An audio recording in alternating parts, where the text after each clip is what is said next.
Bonjour à tous, pour gagner aux courses, il faut toujours avoir un petit zeste de chance. Normalement, sur le poteau, mon coup de cœur a été magnifique deuxième, mais après le poteau et après enquête des commissaires, le cheval de Madame Colombo, Doux Parfum, a été malheureusement distancé de la première place. Ce qui fait que je signe l'un de mes plus beaux coups de cœur de l'année, avec bien sûr Yakeno, vous en souvenez, dans le prix du Cornulier, où c'était mon coup de cœur que je mettais en tête de ma sélection. Eh bien, Belphégor du Page n'a pas été un fantôme, il était mené de main de maître. Regardez bien la course au départ, il gagne la course d'ailleurs au départ. Mathieu Abrivard part le long du rail et il s'élance super bien. Les autres partent moins bien que lui et après il se fait oublier, il attend et il lâche sur la fin et le bonheur c'est qu'il gagne à 36 contre 1. Alors avant le distancement je vous donnais le quintet en 6, après le distancement je vous donne quand même le quintet. Je suis heureux pour vous. Là je suis malheureux ce samedi à Auteuil, cela démontre que nos dirigeants n'arrivent pas à prendre la bonne décision. Peu de partants, pas de partants même dans le quintet qui était pressenti à Auteuil, et on nous donne, et c'est très rare, c'est même exceptionnel, c'est même historique, un lot de chevaux qui sont pratiquement débutants, dont un cheval inédit, et d'autres qui ont gagné rien du tout, comme quintet. Ça veut dire on touche le creux de la vague, là. On touche le creux de la vague.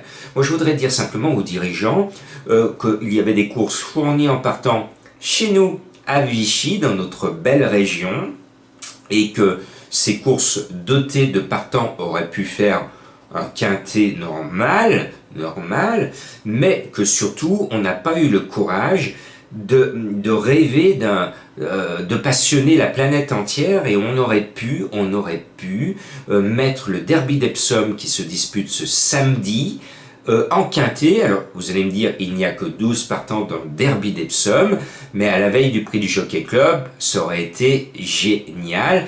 Alors vous allez me répondre, c'est pas possible, et moi je vais vous répondre, mais quand il n'y avait pas de course en France l'année dernière, nos dirigeants, ils ont bien organisé des pseudo-quintets à l'étranger, chez les Vikings.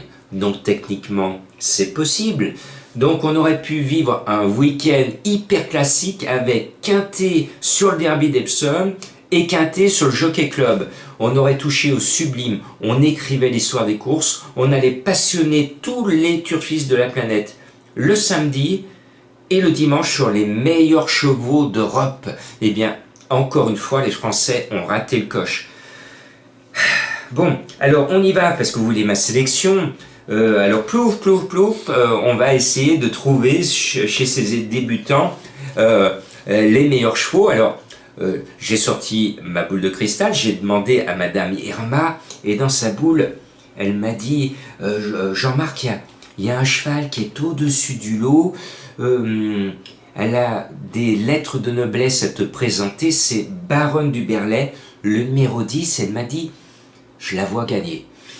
Donc moi je me fie à Madame Irma, et plus sérieusement, je le mets en tête parce que j'ai de bonnes informations, le cheval est super beau. Bon, l'As Sonigino, c'est le deuxième cotin. Alors lui, il vient de montrer son talent, il a gagné sur un hippodrome que je connais bien.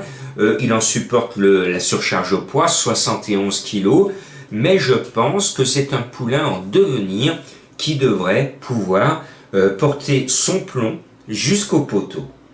Et puis il y a un cheval qui me plaît bien aussi, c'est le 5 Harmonie d'Allier.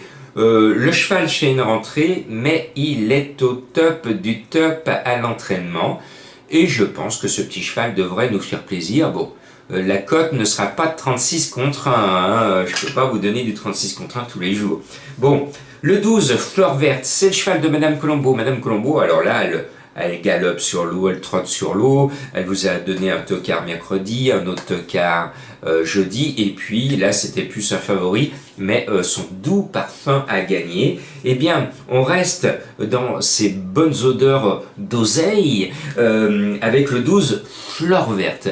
Alors c'est le printemps, je cueille une petite fleur et avec Madame Colombo, on va s'amuser à dire je t'aime un peu, beaucoup, passionnément, à la folie.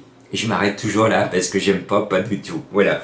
Donc je la sens bien, c'est un Nicole, il y en a deux dans la course, et l'autre que j'aurais dû mettre plus haut, mais il y a un gros point d'interrogation, le cheval il n'a jamais vu un hippodrome de toute sa vie, c'est le 9 Monte Igueldo, il rentre dans l'histoire du Quintet, c'est la première fois, et si en plus il est à l'arrivée, il va doublement entrer dans l'histoire du Quintet, un cheval qui est inédit fait l'arrivée d'un Quintet, c'est très rare, j'espère que cela ne se reproduira pas, et vous jetez le dé, hein, si ça tombe sur vos 2 dés, si vous faites 6 et 3, 9, c'est qu'il va être à l'arrivée, si ça vous donne 5 et 5, eh bien c'est bien mon 10 qui va gagner, voilà. Bon, pour vous dire que c'est un peu la roulette russe avec ce 9, allez demander au cheval s'il a envie de gagner, voilà. Sinon, on n'a aucune ligne. Je suis aveugle, je ne vois rien avec le 9. Elle est où la porte? Elle est où la porte? Je ne sais pas. Je ne sais pas ce qu'il va faire. C'est ça qui démontre qu'on aurait dû aller à Vichy ou à Epsom. Bon, après, en fouillant bien, j'ai trouvé une momie, le 2 Pharaon, qui est un cheval qui m'a plu la dernière fois, dans un lot moyen, mais il a battu Paintball, qui court ce Quintet aussi, donc il a montré qu'il était supérieur à son adversaire. Sur cette ligne, eh bien, je m'incline devant le Pharaon, et j'espère que les dieux seront avec lui, et qu'il pourra figurer à l'arrivée, et qu'il va rayonner, et que grâce à lui, on gagnera une pyramide d'euros, mais il ne faut pas se leurrer, je ne pense pas que les rapports soient énormes ce samedi. Et puis le 11, Areska du Taber, je l'aime bien, au moins elle a fait l'arrivée à Auteuil, on sait qu'elle sait faire le tour de l'hippodrome sur une piste très sélective, donc aucun doute sur ce numéro 11, et je pense qu'elle a une chance régulière de finir dans les 5. Et puis il y a un cheval, c'est peut-être son jour J, cela tombe bien, c'est le 4, elle s'appelle Iji. Son entraîneuse est assez confiante, elle l'aime bien, moi aussi. Madame Paco, je l'estime énormément.